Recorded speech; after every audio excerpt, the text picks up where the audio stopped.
দুনিয়ার সবচেয়ে আরামে আয়েশে থাকা ব্যক্তিকে আল্লাহ পাক 1 সেকেন্ডের জন্য জাহান্নামে প্রবেশ করাবেন। হাদিস এসেছে, দুনিয়াতে আল্লাহ পাক যাকে সবচেয়ে বেশি নিয়ামত দিয়েছেন, one kind of Bill Gates, কথা বুঝতে পারছেন?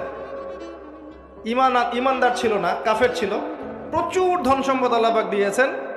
আল্লাহ পাক তাকে 1 মুহূর্তের জন্য জাহান্নামে ঢোকাবেন কিয়ামতের মাঠে, ঢুকিয়ে বের করবেন। বের করে বলবেন, দুনিয়াতে সুখে ছিলে? দুনিয়াতে কি সুখে ছিলে তুমি?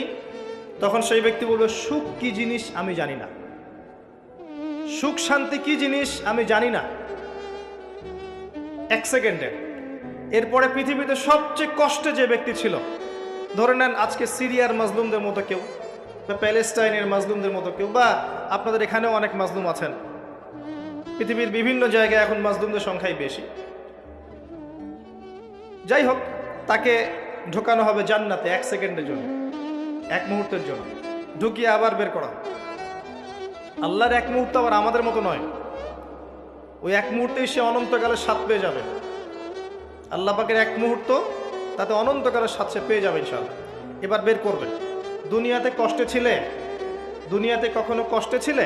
এই ব্যক্তি বলবে, কষ্ট কি জিনিস আমি তো জানি না, কষ্ট কি জিনিস আমি তো জানি না। অর্থাৎ এই হাদিস থেকে বুঝতে পারছি, দুনিয়াতে আমরা যে যত ভালোই থাকি না কেন, পরকালে যদি সফল হতে না পারি, দুনিয়ার জীবন বৃথা। ওই যে